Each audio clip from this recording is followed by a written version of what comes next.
vous présenter le livre, parce que comme j'ai pas terminé de vous présenter tous mes documents, ma sœur, est-ce que tu peux me mettre en grand? Voilà. Donc là, maintenant, on est chez Cheikh Anta Diop, hein, Civilisation en barbarie. Ok? Vous voyez, Cheikh Anta Diop parle du paradis et de l'enfer dans la religion égyptienne. Quand Cheikh Anta Diop parle de religion, c'est pas pour enfermer les Africains dans un dogme, etc., parce qu'il sait très bien de quoi est constitué ce qu'on va appeler la religion égyptienne, donc les spiritualités africaines. D'accord? Donc là, Cheikh Anta Diop ponctue et il nous fait un rappel dans Alerte sous les tropiques par rapport à ce qu'a besoin l'État fédéral d'Afrique noire. Parce que Cheikh Anta Diop, il est pragmatique. Il sait très bien qu'en Afrique, il y a des traditionalistes. On en fait quoi?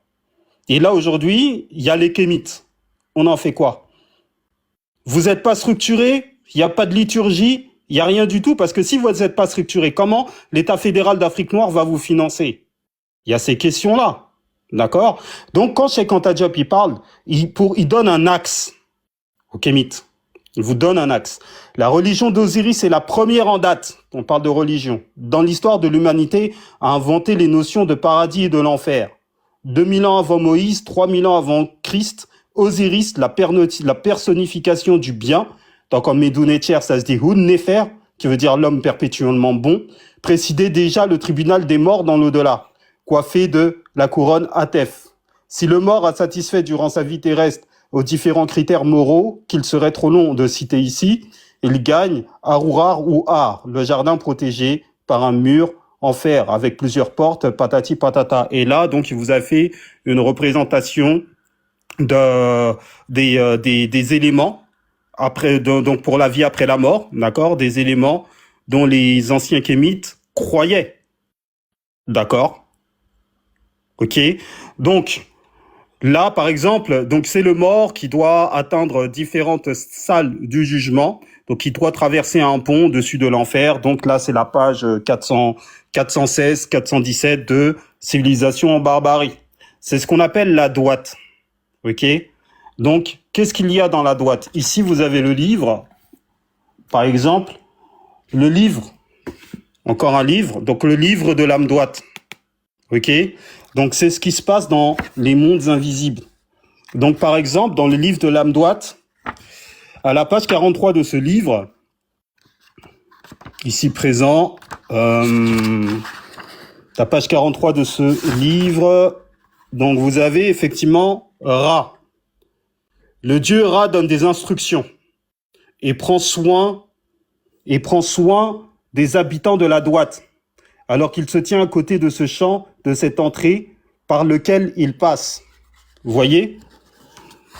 Donc, il y a également, quand Cheikh Anta Diop ponctue sur l'enfer, effectivement, donc c'est la raison pour laquelle la croyance était vraiment omniprésente en Égypte antique. Là, je vous prends un exemple à la page 72 du même bouquin. Voilà, donc représentation, ils adorent ce grand Dieu, bah oui, comme toujours, hein, c'est omniprésent dans toute l'Égypte. Voilà. Alors, ce qu'ils doivent faire dans l'Ouest, rôtir et étrangler les âmes, emprisonner les nombres, anéantir ceux qui n'existent pas et qui sont dans la salle de destruction. Effectivement, en égyptien ancien, la salle de destruction, c'est la comparaison de l'enfer dans les religions abrahamiques. Ils attisent les flammes et permettent que les ennemis soient brûlés grâce à ceux qui se trouvent à la pointe de leurs épées. Ok? Donc, vous avez des références dans ce livre-là, le livre de la droite.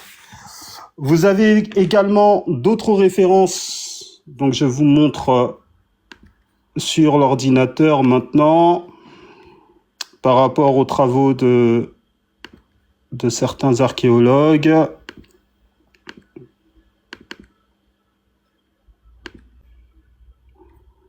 Hop là.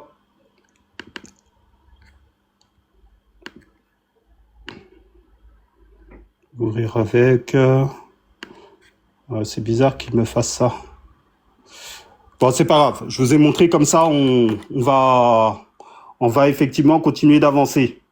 Ok? Parce que je voulais vous montrer d'autres documents mais je pense que ça va être trop long. Et comme c'est mes dernières 15 minutes, il faut que je conclue. Voilà. Ça, on passera à l'échange. Donc, en fait, hein, grosso modo,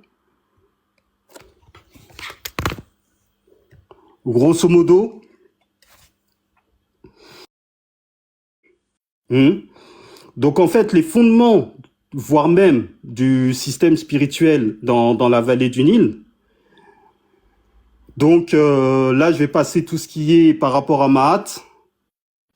Mais ce qu'il faut savoir, hein, on parle de renaissance africaine et moi, je ponctue vraiment là-dessus. Donc lorsqu'on va parler, là, le vieux Osiris, un instant, il a dit, donc je l'ai noté, en fait, les Grecs, qu'est-ce qu'ils ont fait? Ils ont rejeté le domaine spirituel à autre chose. D'accord? Ce sont les propos d'Osiris. Donc, le domaine spirituel, les Grecs, ils l'ont rejeté à autre chose. Est-ce qu'on est toujours dans le paradigme africain ou pas? Ok?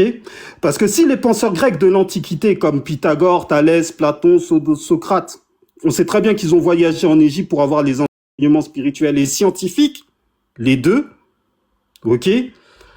Cependant, eux-mêmes, ils ont ramené en Grèce que le côté... Ils ont ramené en Grèce les deux côtés, mais qu'est-ce qui s'est passé plus tard? C'est qu'ils ont évacué, je me répète encore une fois, le côté spirituel à cette autre chose. Donc, il faut savoir dans quelle autre chose ils ont évacué ce côté spirituel. D'accord? Mais sachons que cela n'est pas du tout africain. Parce que le problème que nous rencontrons à l'heure actuelle, je voulais vous montrer un livre. Donc, c'est pour ça que la caméra, elle est comme ça. Un livre de philosophie.